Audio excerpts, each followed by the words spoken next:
Hello বন্ধুরা, কেমন আছেন সবাই? আশা করি সবাই খুব ভালো আছেন। আমি সর্বাণী। আজ আপনাদের পড়ে শোনাবো লেখক চিত্তরঞ্জন দাশের লেখা একটি ছোট গল্প, ডালিম। শুনতে থাকুন। ডালিম। তখন আমার 40 পার হইয়া গিয়াছিল, কিন্তু আমোদ প্রমোদ ছাড়ি নাই, ছাড়িও নাই, আর ছাড়িতে চেষ্টাও করি নাই। আমি কোনো কালেই মানুষ বড় ভালো ছিলাম না। সংসারের আমোদ আহ্লাদের সঙ্গে কেমন একটা প্রাণের যোগ ছিল। আমার মনে হইতো কখনো যোগভ্রষ্ট হইব না। সমস্ত জীবনটা এক রজনীর উৎসবের মতো কাটাইয়া দিয়াছি। কখন আরম্ভ হইল, কখন শেষ হইল বুঝিতেও পারিলাম না। কোন সুখ হইতে আপনাকে কখনো বঞ্চিত করি নাই, আর তার জন্য কোনো আফসোসও হয় নাই। প্রাণের মাঝে যে একটা মুক্ত আকাশ, একটা গভীর পাতাল আছে, তাহা তখন বুঝিতাম না। জীবনটা সর্বদাই এক বিশাল সমতল ভূমির মতো মনে হইত। জীবনের রাজপথে ফুল কুড়াইতে কুড়াইতে আর হাসি ছড়াইতে ছড়াইতে চলিয়া যাইতাম। কখনো পায়ে কাঁটার আঁচড় লাগে নাই, কখনো প্রাণে দাগ বসে নাই। সমস্ত আমোদ প্রমোদের মধ্যে বিনা চেষ্টায় সহজেই প্রাণটাকে আস্ত রাখিয়াছিলাম। কিন্তু আজ প্রায় বুড়া হইতে চলিলাম। আজ তার জন্য ভাবিয়া জীবন অন্ধকার হইয়াছে। সে কত দিনকার কথা, তারপর কত বৎসর চলিয়া গিয়াছে, তাহাকে আর ভুলিতে পারিলাম না। কত খুঁজিয়াছি, কোথাও পাইলাম না। সে যে অদৃশ্যভাবে আমার আশেপাশে ঘুরিয়া বেড়ায়, ধরা দেয় না। তাহার পদধ্বনি শুনিতে পাই, তাহাকে দেখিতে পাই না। চোখ বুজিলে তাহাকে বুকের ভেতরে পাই, চোখ মেলিলে কোথায় মিলাইয়া যায়। আজও তাহাকে খুঁজিতেছি। জীবনের অবশিষ্ট কাল বুঝি খুঁজিতে খুঁজিতেই কাটিয়া যাইবে। তাহাকে পাইব না। আমি যে তাহার জন্যই অপেক্ষা করিয়া আছি। তাহার নাম জানি না, সকলে তাহাকে ডালিম বলিয়াই ডাকিত। সে দেখিতে সুন্দর কি কুৎসিত আমি এখনো বলিতে পারি না, কিন্তু তার মুখখানি এখনো পর্যন্ত আমার প্রাণের প্রদীপের মতো জ্বলিতেছে। মাথায় অন্ধকারের মতো এক রাশ চুল, মুখে একটা গভীর পাগল করা ভাব, আর তার চোখ দুটি চাহিবা মাত্র আমার চোখ ছলছল করিয়া উঠিয়াছিল। আজ পর্যন্ত অনেক রমণীর সঙ্গে মিশিয়াছি, আমোদ প্রমোদ করিয়াছি, কিন্তু এমন বিষাদের প্রতিমূর্তি, চোখে এমন গদগদ করুণ ভাব আর কখনো দেখি নাই। বোধ হয় আর কখনো দেখিবেও না। সেদিন সন্ধ্যাকালে কয়েকজন বন্ধু লইয়া বাগানে আমোদ প্রমোদ করিতে গিয়েছিলাম। পূর্ণবাবুর বাগান চাহিলেই পাওয়া যাইত। আমরা চাহিয়া লইয়াছিলাম। বাগানটি খুব বড়। ফটক হইতে সরু একটা রাস্তা ধরিয়া অনেক দূরে গেলে বাড়িটা পাওয়া যায়। বাড়ির সামনেই একটা ঘাট বাঁধানো পুকুর। ঘাটের ঠিক ওপরেই সান বাঁধানো লতা মণ্ডপ। সেই সরু রাস্তা ধরিয়া সেই লতা মণ্ডপের ভিতর দিয়া বাড়ির ভিতরে যাইতে হয়। সেদিন বন্দোবস্তের কোনো অভাব ছিল না। নানা রকমের প্রচুর সুরা, নানা রকমের খাবার, আলোয় আলোয় প্রমোদ মন্দির দিনের মতো জ্বলিতেছিল। আমার পৌঁছিতে একটু দেরি হইয়াছিল। ফটকে নামিয়াই সেই সরু রাস্তা। চাঁদের আলো খুব ক্ষীণ হইয়া ছায়ার মতো সব ঢাকিয়াছিল। নানা ফুলের গন্ধে সেই ম্লানার ছায়াকে, লতা পল্লবের মর্মধ্বনিতে সেই সরু রাস্তাটিকে যেন জীবন্ত করিয়া রাখিয়াছিল। আমার মনে কি হইতেছিল আমি ঠিক বলিতে পারি না, কিন্তু প্রত্যেক পদধ্বনিতে কে যেন আমাকে সাবধান করিয়া দিতেছিল। সে রাস্তায় অনেকবার গিয়াছি, সেই বাগানে অনেক প্রমোদ রাত্রি কাটিয়াছি, কিন্তু সর্বদাই হালকা মনে ফুর্তি করিয়া গিয়াছি। সেই দিন আমার প্রাণে কোথা হইতে একটা ভার চাপিয়াছিল। সে যে কেমন ভার আমি কিছুতেই বুঝাইয়া বলিতে পারি না। আমি আস্তে আস্তে সেই বাড়িতে ঢুকিলাম। সিঁড়ি দিয়া উঠিতে উঠিতে গান গাইতে শুনিলাম। পরিচিত গায়িকা গাইতেছি, চমকি চমকি যাও। ঘুঙুরের শব্দও শুনিলাম। নৃত্য গীতে আমার মন নাচিয়া উঠিত, কিন্তু সেদিন কি জানি কিসের ভারে আমাকে চাপিয়া রাখিয়াছিল। আমি স্বপ্নাবিষ্টের মতো আস্তে আস্তে উঠিয়া সেই ঘরে প্রবেশ করিলাম। তখনও নাচ হইতেছি। সেই গায়িকা হাত ঘুরাইয়া নাচিয়া নাচিয়া গাহিতেছি, চমকি চমকি যাও। আমাকে দেখিয়াই আমার বন্ধুরা সব চেঁচাইয়া উঠিল, ক্যা বাত ক্যা বাত, দাদা আ গিয়া। একজন বলিল, দাদা এই লাও এক পাত্র চড়াও, আনন্দ করো। আরেকজন গান ধরিল, এত গুণের বধূ হে। আমার এক বন্ধু উঠিয়া নাচিয়া গাহিতে লাগিল, কাঁটা বনে তুলতে গিয়ে কলঙ্কেরি ফুল, অবশ্যই কলঙ্কেরি ফুল। আর একজন উঠিয়া আমার মুখের কাছে হাত নাড়িয়া গাহিল, দেখলে তারে আপন হারা হই। আমার আর একজন বন্ধু একটা গ্লাসে মদ ঢালিয়া আমার হাতে দিয়া গাহিলেন, দাদা হেসে নাও, দুদিন বই তো নয়, কি জানি কখন সন্ধ্যা হয়। সবার হাতে মদের গ্লাস, মদের গন্ধ, ফুলের সৌরভ, সিগারেটের ধোঁয়া, গানের ধ্বনি, সারেঙ্গের সুর, ঘুঙুরের শব্দ, তবলার চাটি। কিন্তু আমি যেন একটা অপরিচিত লোকে আসিয়া পৌঁছিলাম। অনেকবার এই প্রমোদে মন ভাসাইয়া আনন্দ করিয়াছি। সেদিন কে যেন আমার মনের ভেতর থেকে আমায় ধরিয়া রাখিয়াছিল। মনে হইতেছিল এই সবই আমার নতুন, অপরিচিত। আমাকে জোর করিয়া এই নতুন অপরিচিত লোকে টানিয়া আনিয়াছি। সেখানে আমার অনেক পরিচিত লোকও ছিল, বিডেন স্ট্রিটের সুশীলা, হাতিবাগানের নুরি, পুতুল, কিরণ, বিড়াল হরি, এইরকম অনেক। কিন্তু সেদিন হঠাৎ মনে হইতে লাগিল ইহাদের কাহাকেও আমি চিনি না। ইহাদের একটু তফাতে এক কোণে বসিয়াছিল ডালিম। একজন বন্ধুকে জিজ্ঞাসা করিলাম, ও মেয়েটিকে আগে তো কখনো দেখি নাই। সে বলিল, বাস ওকে জানো না, ও যে ডালিম, শহর মাত করেছে, অনেক কাপ্তেন ভাসিয়েছে। আমি বলিলাম, কাপ্তেন ভাসানোর মতো চেহারা তো নয় ওর, ও যে এক কোণে সরে বসে আছে। বন্ধু বলিল, ওই তো ওর ঢং, ও অমনি করে লোক ধরে। আমার মন তাহা মানিতে চাহিল না। আমি কিছু না বলিয়া এক দৃষ্টে চাহিয়া রহিলাম। সেও আমায় দেখিতেছিল, বহুবার চোখে চোখে মিলিয়া গেল। আমি কি দেখিলাম, তাহার চাহনিতে কি ছিল, আমি কেমন করিয়া বলিব।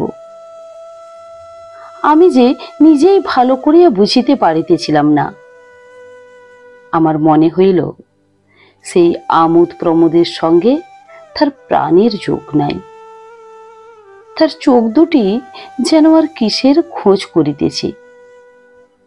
আমার প্রাণে কি হইতেছিল তাহা তো বুঝাইয়া বলিতে পারি না। আমার ভেতর থেকে কে যেন কাঁদিয়া কাঁদিয়া উঠিতে লাগিল। ইচ্ছা হইল উহাকে বুকের ভিতর টানিয়া লই। এমন সময় কে বলিল, ডালিম, একটা গাও। আরেকজন বলিল, ডালিম ভালো গাইতে পারে না। আমি তাহার দিকে চাহিলাম। সে বুঝিল, বলিল, আমি ভালো গাইতে পারি না। আমি বলিলাম, গাও না। সে একটু সরিয়া আমার সামনে আসিয়া গান ধরিল। আমি সেরকম গান কখনো শুনি নাই। সে গানের সুরের কেরামতি ছিল না, তালের বাহাদুরিও ছিল না, কিন্তু সে গানে যাহা ছিল তাহা আর কখনো কোনো গানে পাই নাই। মনে হইল ওই গানের জন্যই আমার সমস্ত মনটা অপেক্ষা করিয়াছিল। চোখের জলে ভেজা ভেজা সেই সুর, সুরের মধ্যে গানের কথাগুলি যেন নয়ন পল্লবে অশ্রুবিন্দুর মতো জ্বলিতেছিল। সেই সুরের প্রত্যেক স্বর, সেই গানের প্রত্যেক কথা আজও আমার প্রাণ পল্লবে বিন্দু বিন্দু অশ্রুর মতোই জ্বলিতেছে। ডালিম গাহিতেছিল, কেমন করে মনের কথা কহিব কানে কানে, প্রাণ যে আমার ছেড়ে গেছে কাহার কঠিন টানে। হাজি আমি ঝরা ফুল, পড়ি তোমার পায়, গন্ধটুকু রেখো বধূ হিয়ায় হিয়ায়। প্রাণের পাতে ফুলের মতো রাখবো তোমায় অবিরত, তফাৎ থেকে দেখবো শুধু রাখবো প্রাণে প্রাণে। প্রাণ যে আমার ছিঁড়ে গেছে কাহার কঠিন টানে। আমি জিজ্ঞাসা করিলাম, তুমি কখনো গান শিখেছিলে? সে বলিল, না, ওস্তাদের কাছে কখনো শিখি নাই। আমি বললাম, আমি এমন গান কখনো শুনি নাই। তুমি কোথায় থাকো? সে কোনো কথা বলিল না।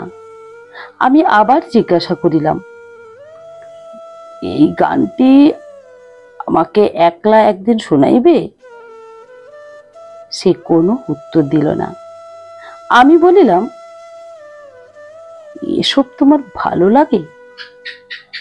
তাহার চোখ ছলছল করিয়া উঠিল, কোনো কথা বলিল না। আমার বন্ধুদের তখন প্রায় সকলেরই মত্ত অবস্থা। একজন উঠিয়া টলিতে টলিতে ইলেকট্রিক বাতিগুলি সব নিবাইয়া দিল। আমি সেই অন্ধকারে ডালিমকে বুকে টানিয়া লইলাম। সে কিছুই বলিল না। তারপর তার হাত ধরিয়া উঠাইলাম। আমিও দাঁড়াইলাম। তাহাকে আস্তে আস্তে বলিলাম, আমার সঙ্গে চলো। সে আমার হাত ধরিল, আমার সঙ্গে চলিল। কোথায় যাইব মনে মনে কিছুই ঠিক করি নাই। সিঁড়ি দিয়া নামিলাম।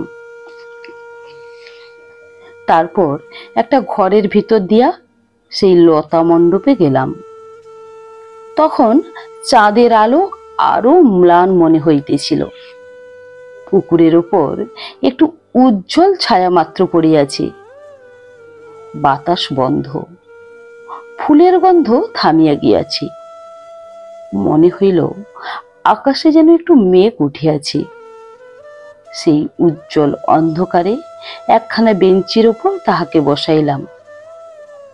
আমার সর্বশরীর তখন অবশ হইয়া আসিতেছিল, বুকের ভিতর ধপধপ করিতেছিল।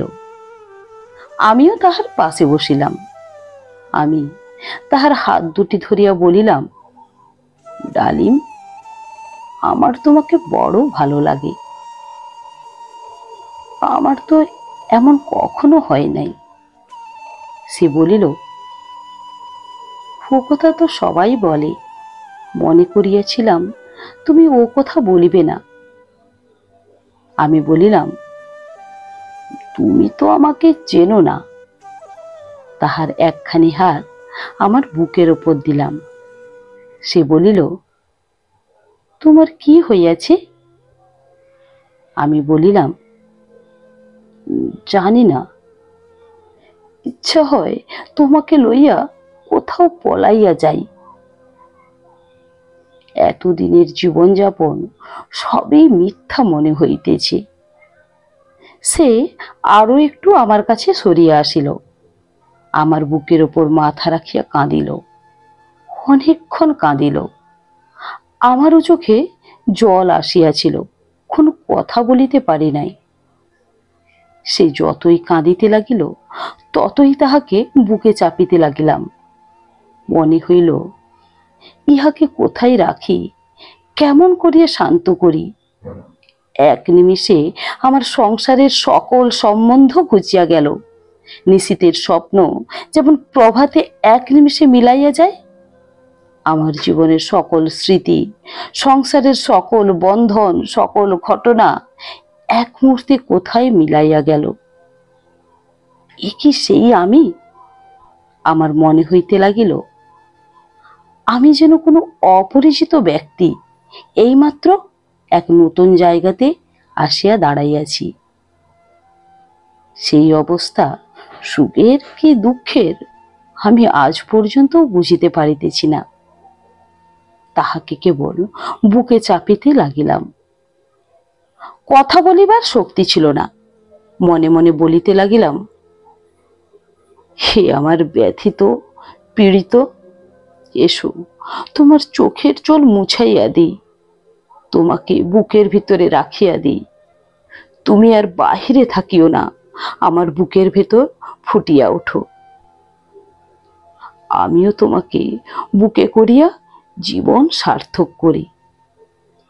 কতক্ষণ পরে সে একটু শান্ত হইয়া উঠিয়া বসিল, বলিল, আমি মনে করিয়াছিলাম তোমার সঙ্গে আসিব না। কে যেন আমার বুকের ভেতর থেকে বলিল, যাও, তাই আমি আসিলাম। তুমি আমার কথা শুনিতে চাও? আমি মনে করিয়াছিলাম বলিব না, কিন্তু কে যেন আমার প্রাণের ভিতর হইতে বলাইতেছে, শুনিবে? আমি বলিলাম, শুনিব। শুনিবার জন্যই তোমাকে এখানে আড়াল করিয়া আনিয়াছি। সে তাহার জীবন কাহিনী বলিতে লাগিল, আমি শুনিতে লাগিলাম। সেই কণ্ঠস্বর আজও আমার প্রাণে জাগিয়া আছে। তাহার প্রত্যেক কথা আমার প্রাণে ব্যথার মতো বাজিতে লাগিল, আজও বাজিতেছি। সে বলিল, আমি শৈশবেই পিতৃমাতৃহীন কুলীন ব্রাহ্মণের মেয়ে, মামার বাড়িতে প্রতিপালিত। মামা নেশা করিতেন, দিবানিশি সুরামত্ত। তাহার কাছ থেকে কখনো ভালো ব্যবহার পাই নাই। মামি আমাকে একটা বোঝা মনে করিত। তার মুখে কটূক্তি ছাড়া মিষ্টি কথা কখনো শুনি নাই। আমার মামার মামাতো ভাই আমাকে ভালোবাসিতেন, তাহার কাছেই লেখাপড়া শিখিয়াছিলাম। কিন্তু আমার যখন 12 বৎসর বয়স, তখন তিনি মারা যান। তারপর 4 বৎসর পর্যন্ত সে বাড়িতে যে কি যন্ত্রণা ভোগ করিয়াছি, তাহা তোমার না শোনাই ভালো। আমার 16 বৎসর বয়সে বিবাহ হইল। আমার স্বামীর বয়স তখন 50 বৎসরেরও উপর। তারপর 4 বৎসর শ্বশুর বাড়িতে ছিলাম। এই 4 বৎসরের মধ্যে আমার স্বামীর সঙ্গে বোধহয় 6-7 দিনের বেশি দেখা হয় নাই। তিনি বিদেশে চাকুরি করিতেন। কখনো কখনো 2-1 দিনের জন্য বাড়ি আসিতেন। বাড়িতে আসিলেও বাহির বাড়িতেই থাকিতেন। আমার সঙ্গে 2-1 বার দেখা হইয়াছিল, কখনো কথাবার্তা হয় নাই। তাহার আগে 2 বার বিবাহ হইয়াছিল, 4-5টি ছেলে মেয়েও ছিল। আমার শাশুড়ি তাহার বিমাতা। আমার কথা কহিবার কেহ ছিল না। ছেলেপিলেগুলিকে দেখিতে হইত, কাঁদিলেই শাশুড়ির কাছ থেকে অশ্রাব্য ভাষায় গালাগালি শুনিতাম, কখনো কখনো মারও খাইয়াছি। বাড়িতে ঝি ছিল না, সমস্ত কাজই আমাকে করিতে হইত। ঘরের মেঝে পরিষ্কার করা থেকে আরম্ভ করিয়া রাঁধা বাড়া, ছেলেপিলেদের দেখা ও 2বার খাওয়ার পর বাসনগুলি বাড়ির কাছে নদী, সেই নদীতে মাঝে আনিতে হইত। আমার মনে হয় না যে এই 4 বৎসরের মধ্যে কখনো চোখের জল না ফেলিয়া ভাত খাইতে পারিয়াছি। যতই দিন যাইতে লাগিল আমার যন্ত্রণা অসহ্য হইয়া উঠিল, আমি পাগলের মতো হইয়া গেলাম। আমার কাছে কয়েকখানি বাংলা বই ছিল, মাঝে মাঝে রাত্রে সবাই ঘুমাইলে একটি প্রদীপ জ্বালিয়া পড়িতাম। আমার শাশুড়ির তাহা সহিল না, একদিন সে বইগুলি পোড়াইয়া ফেলিলেন। আমারও আর সহ্য হইল না। সেই দিন মনে স্থির করিলাম, হে বাড়িতে আর থাকিব না। পাড়ার একটি ছেলে আমি যখন ঘাটে বাসন মাজিতাম আমার কাছে দাঁড়াইয়া থাকিত, আর আমার দিকে এক দৃষ্টে চাহিয়া থাকিত, কিছু বলিত না, আমিও কিছু বলিতাম না। সেদিন সন্ধ্যার সময় বাসন মাজিতে ঘাটে গেলাম। চাঁদের আলো ছিল, বাতি লইয়া যাই নাই। দেখিলাম সে ঠিক সেইখানটাতেই দাঁড়াইয়া আছে। তাহাকে দেখিয়াই বাসনগুলি নদীতে ফেলিয়া দিলাম। তাহাকে বলিলাম, আমাকে মামার বাড়ি পৌঁছাইয়া দিতে পারো? সে বলিল, কত দূর? আমি গ্রামের নাম বলিলাম। সে বলিল, নৌকায় যাইতে 3-4 ঘন্টা লাগিবে। আমি বলিলাম, যতক্ষণই লাগে আমাকে লইয়া যাও। সেই বলিয়া তাহার পায়ে আছড়াইয়া পড়িলাম। সে বলিল, আচ্ছা তুমি এখানে বসো, আমি নৌকা ঠিক করিয়া আসি। সে নৌকা লইয়া আসিল, আমি নৌকায় উঠিলাম। ভাবিলাম এই জমের বাড়ি ছাড়িয়া মামার বাড়ি যাইতেছি। যতক্ষণ নৌকায় ছিলাম সে ঠিক সেই রকম করিয়া আমার দিকে চাহিয়াছিল, কোনো কথা বলে নাই, শুধুই চাহিয়াছিল। আমার মনে হইতেছিল তাহার চোখ দুটি যেন আমাকে গিলিয়া ফেলিবে। আমি ভয়ে ভয়ে চুপ করিয়াছিলাম। যখন মামার বাড়ি গিয়া পৌঁছিলাম তখন বেশ রাত্রি। মামা অজ্ঞান হইয়া ঘুমাইয়া পড়িয়াছেন, আর সকলেই শুইয়াছে। অনেক ডাকাডাকির পরে মামি উঠিয়া দরজা খুলিয়া দিলেন। আমাকে দেখিয়া যেন একটু শিহরিয়া উঠিলেন। আমি তাহার পায়ে পড়িয়া কাঁদিতে লাগিলাম। বলিলাম, আমি পলাইয়া আসিয়াছি, আমি আর সেখানে যাব না। আমি তোমার দাসী হইয়াই থাকিব, আমাকে রক্ষা করো, তোমার বাড়িতে একটু স্থান দাও। মামি কর্কশ্বরে বলিলেন, পালিয়ে এসেছিস কার সঙ্গে? আমি সে কথার অর্থ তখন ভালো করিয়া বুঝিতে পারি নাই। আমি সেই ছেলেটিকে দেখাইয়া বলিলাম, এর সঙ্গে। মামি বলিলেন, একে? আমি বলিলাম, জানি না। মামি বলিলেন, আমার বাড়িতে তোমার স্থান হবে না। আমি কোথায় যাব? মামি বলিলেন, গোল্লায়। বলিয়ায় দরজা বন্ধ করিয়া দিলেন। আমি পাগলের মতো সেই দরজায় ধাক্কা মারিতে লাগিলাম, কেহ সাড়া দিল না। তখন সে আমার পেছনেই দাঁড়াইয়াছিল। সরিয়া আসিয়া আমার হাত ধরিয়া আমাকে ফিরাইয়া লইয়া চলিল। আমি চোখে অন্ধকার দেখিতেছিলাম।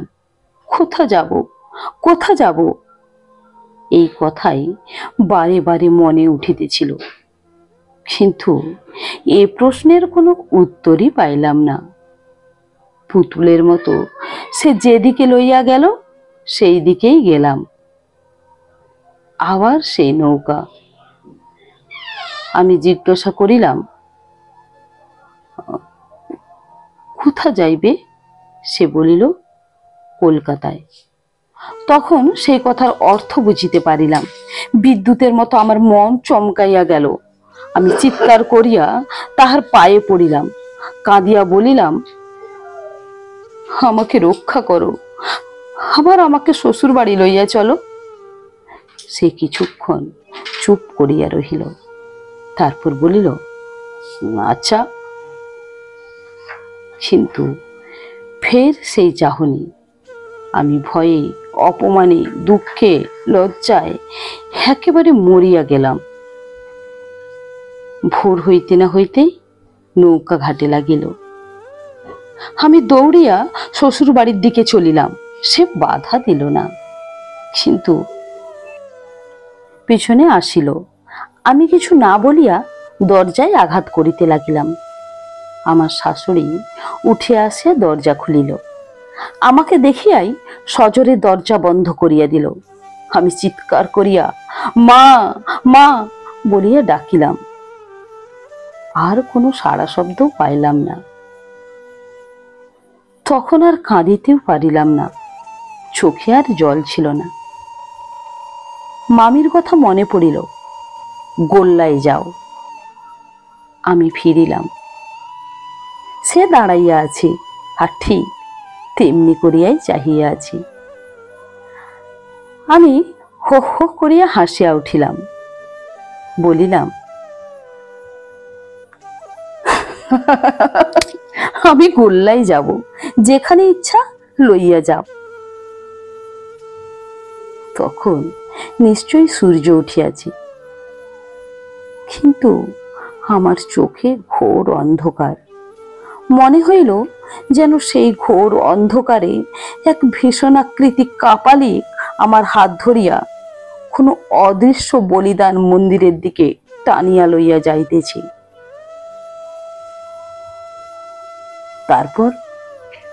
তারপর কলিকাতায় আসিলাম।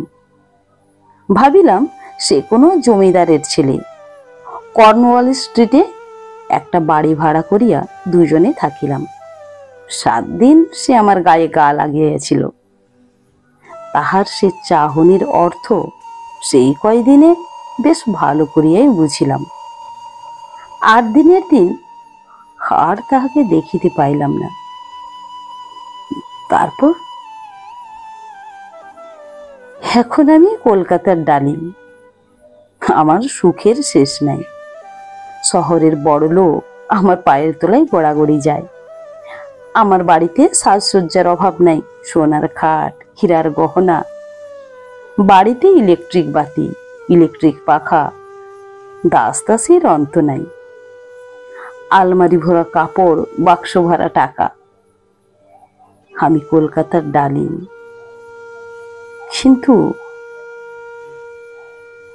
কিন্তু বলিয়াই কিছুক্ষণ নীরব হইয়া রহিল। 2 হাত দিয়া বুক চাপিয়া ধরিল। তখন জ্যোৎস্নার লেশ মাত্র নাই, সেই লতা মণ্ডপ গাঢ় অন্ধকারে ভরা। তাহার বুক ধড়াস ধড়াস করিতেছিল। আমি সেই অন্ধকারে তার শব্দ শুনিতে পাইতেছিলাম, আর আমার অন্তরে এক অসীম বেদনা অনুভব করিতেছিলাম। কিছুক্ষণ পরে সে বলিল, কিন্তু আমি যেন অঙ্গারের মতো জ্বলিতেছি। বুক যে জ্বলিয়া জ্বলিয়া পুড়িতেছে, তাহা কি কেহ দেখিতে পায়? আবার কিছুক্ষণ চুপ করিয়া রহিল, বোধ হয় কাঁদিতেছিল। তারপর বলিল, তোমার আমাকে ভালো লাগিয়াছে? তোমার মতো আর কারো সঙ্গে আমার এ জীবনে কখনো দেখা হয় নাই। কেন তোমাকে আগে দেখিলাম না? আমি যখন নরক যন্ত্রণা ভোগ করিতেছিলাম, তখন তুমি কোথায় ছিলে? এখন তোমাকে তো কিছু দিবার নাই। এই বলিয়া সে আমার বুকে ঢলিয়া পড়িল, শিশুর মতো কাঁদিতে লাগিল।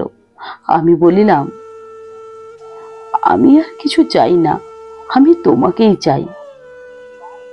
এই বলিয়াই দুজনেই কাঁদিতে লাগিলাম। সে অন্ধকারে তাহাকে বুকে আঁকড়াইয়া ধরিয়া কাঁদিতেই লাগিলাম।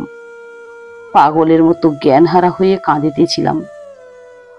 কতক্ষণ কাঁদিয়াছিলাম জানি না। আমি কি জাগিয়াছিলাম? মনে হইতেছিল আমি ডালিমকে লইয়া এই সংসারের বাহিরে এক অপূর্ব নন্দন কাননে বাস করিতেছি। আমি আর ডালিম, সে জগতে আর কেহ নাই। চিরদিন তাহাকেই বুকে করিয়া রাখিয়াছি। প্রতি প্রভাতে তাহাকে নব নব ফুলে সাজাইয়াছি। প্রতি নিশা শেষে তাহাকে নব নব চুম্বনে জাগাইয়া দিয়াছি। প্রাণের যে একটা মুক্ত আকাশ আছে, আর একটা অতি গভীর পাতাল আছে, সেদিন প্রথম অনুভব করিলাম আমার হৃদয়ের সেই স্বর্গ ও সেই পাতাল পূর্ণ করিয়াছিল ডালিম। ডালিম। এমন সময় উপরে কোলাহল শুনিলাম। চমকিয়া দেখিলাম ডালিম আমার কাছে নাই। আমি অস্থির হইয়া গেলাম, পাগলের মতো ছুটাছুটি করিতে লাগিলাম। দৌড়িয়া উপরে গেলাম, দেখিলাম সেখানেও ডালিম নাই। আমাকে দেখিয়া একজন বলিল, কি বাবা, একেবারে উধাও? আমি তাহাকে গালি দিলাম, আবার ছুটিয়া নিচে আসিলাম। সেই বাগানের সকল স্থানে খুঁজিলাম। ডালিম, ডালিম বলিয়া চিৎকার করিয়া ডাকিলাম, কোনো সাড়া শব্দ পাইলাম না। ফটকে গেলাম, জিজ্ঞাসা করিলাম, কই বিবি চলা গিয়া? একজন গাড়োয়ান বলিল, হ্যাঁ বাবু, এক বিবি আভি চলা গিয়া। আবার দৌড়িয়া উপরে গেলাম, জিজ্ঞাসা করিলাম, ডালিম কোথায় থাকে? এবার আর কেহ রসিকতা করিল না। ঠিকানা জানিয়া লইয়া আবার ফটকে দৌড়িয়া আসিলাম। একখানা মোটর কার করিয়া তাহার বাড়ি গেলাম। শুনিলাম ডালিম আসে নাই। কতক্ষণ সেখানে ছিলাম জানি না, ডালিমের দেখা পাইলাম না। আবার বাগানে গেলাম, আবার খুঁজিলাম, কিন্তু তাহাকে আর পাইলাম না। সে রাত্রে ঘুমাই নাই, পাগলের মতো ছোটাছুটি করিলাম। পরদিন প্রভাতে আবার ডালিমের বাড়ি গেলাম। ঝি বলিল, সে শেষ রাত্রে এসেছিল, আবার ভোর না হতে হতেই চলে গেছে। একখানা চিঠি রেখে গেছে। তাহাকে বলে গেছে সকালে একজন বাবু খোঁজ করতে আসবে, তাকেই চিঠিখানা দিস। আমি সেই চিঠিখানা লইলাম। খুলিতে খুলিতে আমার হাত কাঁপিতে লাগিল। চিঠিখানা পড়িলাম, তুমি আমাকে খুঁজতে আসবে জানি, কিন্তু আমাকে আর খুঁজিও না। আমাকে আর কোথাও দেখিতে পাইবে না। মনে করিও আমি মরিয়া গিয়াছি। আমি মরি নাই, মরিতে পারিব না। তুমি আমাকে যাহা দিয়াছ আমি এ জীবনে কখনো পাই নাই, তাহারই গৌরব অক্ষুণ্ণ রাখিতে চাই। অনেক দুঃখ সইয়াছি, সংসারে যাকে সুখ বলে তাহাও পাইয়াছি, কিন্তু কাল রাত্রে যে সত্য প্রাণের পরশ পাইয়াছি তাহা কখনো পাই নাই। তাহারই স্মৃতিটুকু প্রাণে প্রদীপের মতো জ্বালাইয়া রাখিতে চাই। যাহা পাইয়াছি তাহা আর হারাইতে চাই না। তুমি আমাকে খুঁজিও না, প্রাণ সর্বস্ব, আমি বড় দুঃখী। তুমি কাঁদিয়া আমার দুঃখ বাড়াইও না। এ জন্মে হইল না, জন্মান্তরে যেন তোমার দেখা পাই। ডালিম। বন্ধুরা, আমার এই গল্প পাঠ যদি আপনাদের ভালো লেগে থাকে তাহলে আমার গল্পটিতে একটি লাইক দিয়ে আমার চ্যানেলটি সাবস্ক্রাইব করে আমার সঙ্গে থাকার অনুরোধ রইল। নমস্কার।